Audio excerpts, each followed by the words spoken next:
Let's bring into our coverage Congresswoman Elaine Luria of Virginia, member of the House Select Committee investigating the January 6th attack. Just a logistical question. Is Ivanka still talking to the committee right now? Well, as the chairman said a little bit earlier, she has been participating in a lengthy interview and has appeared before the committee as we laid out in the letter in January, of the many questions that we had for her. So I won't ask you to tell us how she's responded. I know Chairman Thompson probably came as close as any of you will by saying she's answering questions and to his knowledge hadn't invoked any privileges. Well, let me ask you, did that change to your knowledge? Has she invoked any privileges? You know, I think what the chairman said earlier is still accurate to the best of my knowledge. Okay, so I want to focus on what she might be able to fill in. As I said earlier, Congresswoman Cheney and Chairman Thompson have made clear that the committee's now in the room. You're in the Oval. You have understanding of some of the granularity of these calls between Donald Trump and his vice president. And Betsy put it diplomatically, but the reason Ivanka Trump says he's calls him a profanity that I won't say here, but he's used it before.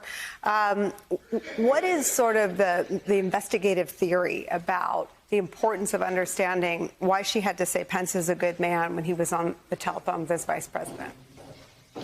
Well, you know, like many of the witnesses we've spoken to, they have direct knowledge. There are people who were there in the White House on January 6th, and you know, they may have seen some or all of the events that happened that day. So it's really important to the committee to be able to piece those things together, to take information. And, you know, some of the reporting that's happened, you know, sort of third party or secondhand, you know, we need to be able to go back to the people that this is about and understand from them, are those statements true? Are they accurate? So it's really valuable when we have the opportunity to, you know, ask questions of people who were in the room on that day. The letter that was sent to her included this. Testimony obtained by the Select Committee indicates that members of the White House staff requested your assistance on multiple occasions to intervene in an attempt to persuade President Trump to address the ongoing lawlessness and violence on Capitol Hill. Published reports indicate that Senator Lindsey Graham called you during this period, pleading that the president asked people to leave.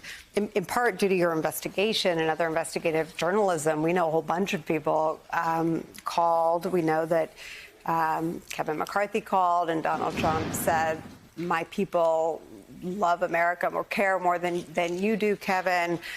We know that some of his closest allies took to television networks to call for the president. How much is the president's inaction and the things that he did not do, how much is that of interest in interviewing Ivanka Trump? Well, I'm not going to tie it to specific witnesses because it's of interest overall for anyone who has direct information about what happened that day. But, you know, we've said it as the committee. I've said it, you know, it's 187 minutes. That's over 3 hours that, you know, from the information that has been reported publicly, you know, that the president did not act. Like, my question is, you know, why didn't he just go to the briefing room and get on TV? So those are the kind of questions we need to know the answers to. And, you know, I've sort of framed this before, you know, he's the commander-in-chief. I'm somebody who spent 20 years in the military myself, and it's like a commander, a captain of a ship who's watching the ship burn and literally sits there for 3 hours, takes no action, directs no one to respond to the burning fire. You know, that's dereliction of duty. That's the kind of thing that, you know, a military officer could be court-martialed for. And so that's dereliction of duty, just the inaction, you know, that's central to questions that we have broadly. And I know the witness list, and again, I won't put you in a position of trying to field a question about what they said, but a lot of the most senior advisors to Mike Pence have testified or been responsive to subpoenas to the committee. Is the committee trying to ascertain who was functioning as the country's commander-in-chief, you know, who ultimately asked the National Guard to go in and bolster efforts to retake and secure the U.S. Capitol?